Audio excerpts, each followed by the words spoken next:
makanan rohani ujar beliau. Dan Sahibul Bait minta kepada kita semua fokus bahasan kita tentang sholat. Jadi ibadah yang terbesar di antara seluruh ibadah itu adalah sholat.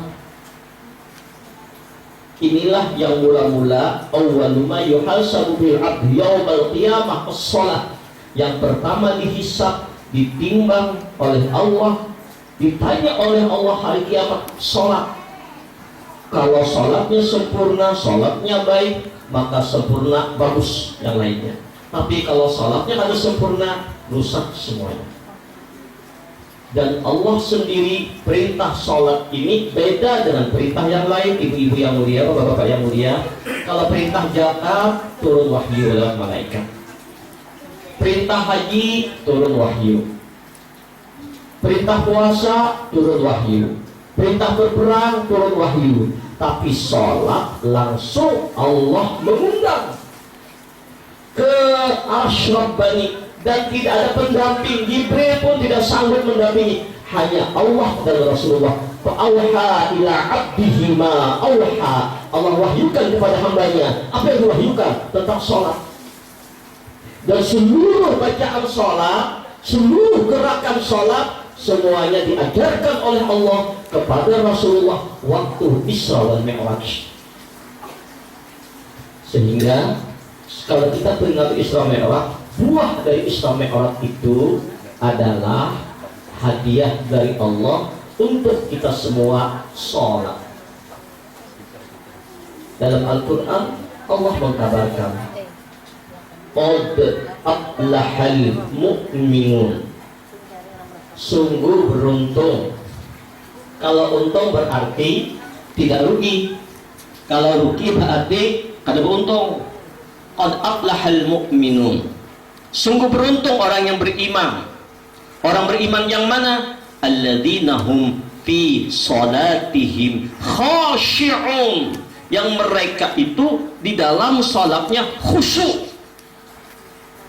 Nah, orang yang salatnya khusyuk inilah ujar Allah dalam ayat berikutnya, ulaika humul warisun, mereka itu yang mendapat warisan dari Allah. Apa warisannya? Alladzina yarisunal firdaus hum fiha khalidun, mereka mendapatkan warisan surga firdaus dan mereka kekal di dalamnya. Ini balasan orang yang sholat khusyuk. Nah, sekarang timbul pertanyaan kepada kita semua, mulai puluhan tahun, mulai kekanakan sampai tua, sudah hendak meninggal, kita sholat terus Pak, insya Allah.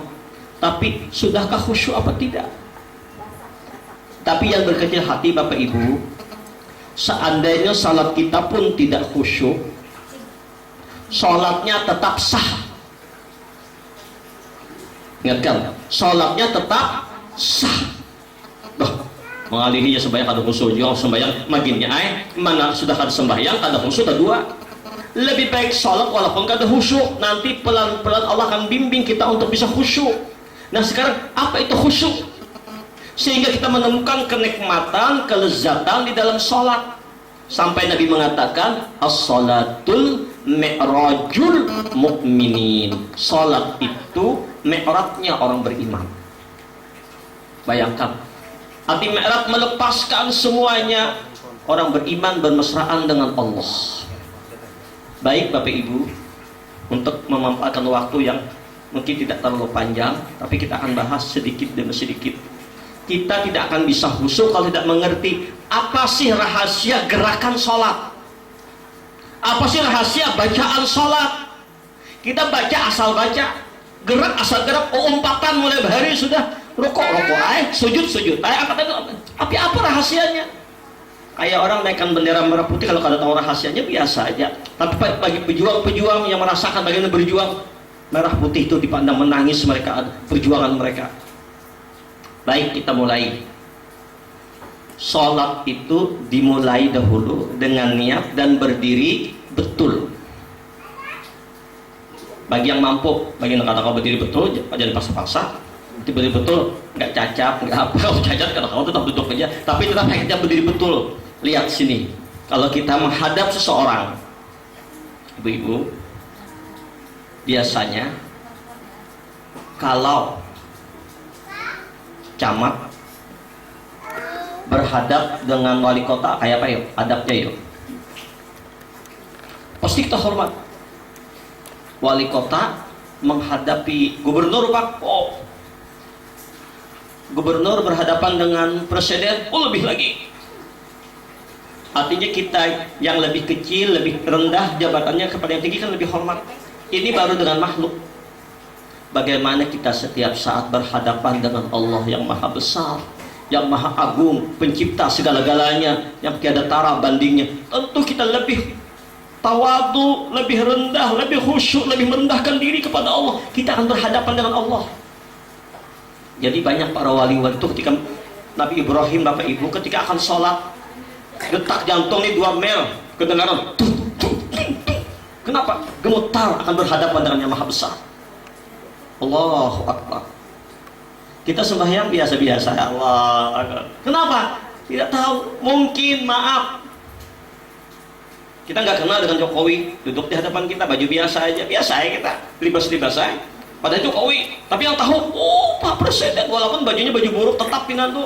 Nah, ini amsal. Jadi pertama ketika kita akan sholat itu kita merasakan kita sedang berhadapan dengan Allah yang maha besar.